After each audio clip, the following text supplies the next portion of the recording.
Hi friends, welcome to BE alert. మీ చుట్టూ జరుగుతున్న మిమ్మల్ని అప్రమత్తం చేసే కథనాలతో ఇవాల్టి BE అలర్ట్ లోకి ఎంటర్ అయిపోదాం.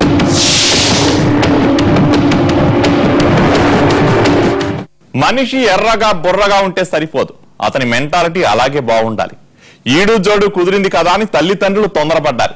చదువుకుంటానని అమ్మాయి ఎంత మొత్తుకున్నా వినకుండా సుఖపడుతుంది అంటూ అతగాడితో ముడిపెట్టారు. ఆ తర్వాత తెలిసింది అతడు శాడిస్ట్ అని, మనిషి రూపంలో ఉన్న మృగమని. అయినా ఏం లాభం, అప్పటికే పరిస్థితి చేయి దాటిపోయింది.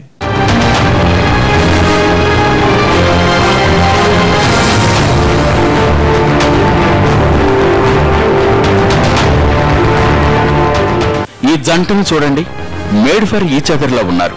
పెళ్ళప్పుడు అందరూ ఇలాగే అనుకున్నారు. కానీ అతగాడు మ్యాడ్ అని ఆలస్యంగా తెలిసింది. రంగారెడ్డి జిల్లా ఇబ్రహీంపట్నంలోని ఓ కాలేజీలో బీటెక్ ఫస్ట్ ఇయర్ చదువుతోంది స్వప్న. అదే ఏరియాలో ఉండే శ్రీశైలం దుబాయ్లోని ప్రభుత్వ ఆయిల్ కంపెనీలో ఉద్యోగం చేస్తున్నాడు. స్వప్నను అతనికిచ్చి వివాహం చెయ్యాలని తల్లిదండ్రులు నిశ్చయించారు. చదువయ్యే వరకు పెళ్లి వద్దని మొండికేసింది స్వప్న. తల్లిదండ్రులు నచ్చచెప్పి ఘనంగా వివాహం చేశారు. కట్నం కింద 30 లక్షలు సమర్పించుకున్నారు. అమ్మాయిని తీసుకుని శ్రీశైలం దుబాయ్ వెళ్లిపోయాడు.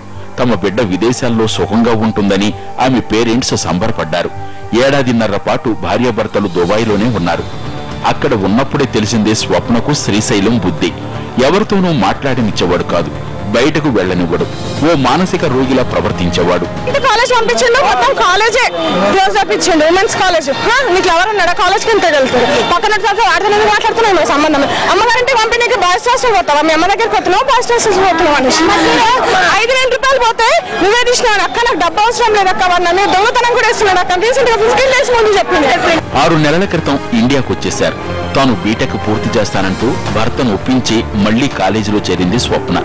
అప్పటి నుంచి వేధింపులు మరీ ఎక్కువయ్యాయి. అమ్మాయికి నరకం చూపించసాగాడు శ్రీశైలం. 15 లక్షలు అదనపు కట్నం తీసుకురమ్మని హింసించేవాడు.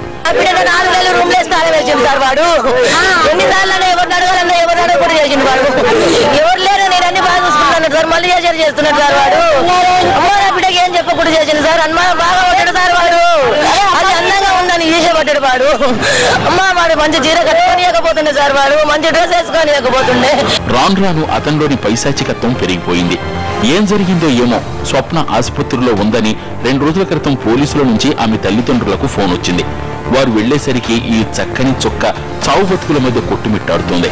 శ్రీశైలం తనకు నరకం చూపించాడని, పలుమార్లు హత్యాయత్నం చేశాడని పోలీసులకు వాంగ్మూలం ఇచ్చింది స్వప్న. 2 రోజుల పాటు మృత్యువుతో పోరాడి చివరకు ఓటమి పాలైందా బంగారు తల్లి. స్వప్న చావుకు కారణమైన వారిని అరెస్టు చేయాలంటూ ఆమె బంధువులు ఆందోళనకు దిగారు.